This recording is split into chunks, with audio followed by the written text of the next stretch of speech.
ಪಾಪ ನನ್ನನ್ನು roll call ಅಂತ ನೀವು ಮುರಿಗೌಡ ಹತ್ರ ಯಾರ ಹತ್ರ ಬೈರ್ತಿ ಯಾರವನು ಅವನು ಡೆವಲಪರ್ ಅಲ್ವೇನೆ. ಹೌದು ನಿಜ, ನಾನು ಯಾರಿಗೂ ಸೈಟ್ ಕೊಡ್ಸೋಕೆ ಹೋಗಿದ್ದೆ ಅವನ ಮನೆಗೆ. ನಾನು ಸರ್ಕಾರಿ ಸೈಟ್ ಕೇಳ್ಕೊಂಡು ಹೋಗಿರಲಿಲ್ಲ ಅವನ ಹತ್ರ. ನಾನು ಸರ್ಕಾರಿ ಸೈಟ್ ಅವನಿಗೆ ಕೇಳೋಂಗಿದ್ರೆ ನಾನು ಇಲ್ಲಿ ಅರ್ಜಿ ಹಾಕಿರ್ಬೇಕಲ್ಲ. ನಾನು ನೋಡಪ್ಪ ಬೈರ್ತಿ ಸುರೇಶ್ ಅವರೇ, ನಾನು ಇಲ್ಲಿ ಅರ್ಜಿ ಹಾಕಿದ್ವಿ, ನಾನು ನನ್ನ ಹೆಂಡತಿ ನನ್ನ ಮಕ್ಕಳು ಎಲ್ಲ ಕೊಡ್ಸಪ್ಪ ಸೈಟ್ ಅಂತ ಹೋಗ್ಬೇಕಾಗಿತ್ತು. ನಾನು ಕೇಳೋಕ್ಕೆ ಹೋಗಿದ್ದು, ಹೌದು ಹೋಗಿದ್ದು ನಿಜ. ಯಾರಿಗೋ ಬೇರೆಯವರೇ ಬಣ್ಣ ಆ ಬೈರ್ತಿ ಸುರೇಶ್ ಕೇಳಿಸಿ ಕಡಿಮೆಲಿ ಸೈಟ್ ಕೊಡಿಸು ಅಂತ 6-7 ಜನನ ಕರ್ಕೊಂಡು ಹೋಗಿದ್ದು ನಿಜ.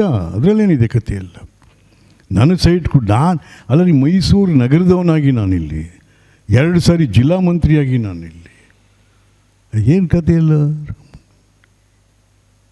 ಯಾವಾಗಾದ್ರೂ ಸೈಟ್ ತೊಗೊಂಡಿದ್ದೀವಿ ಅಲ್ಲಿ? ಇದೇ ಫಸ್ಟ್ ಸೈಟ್ ನಾವು ತೊಗೊಂಡಿರೋದು ಮೂಡಾದಿಂದ CITBಯಿಂದ.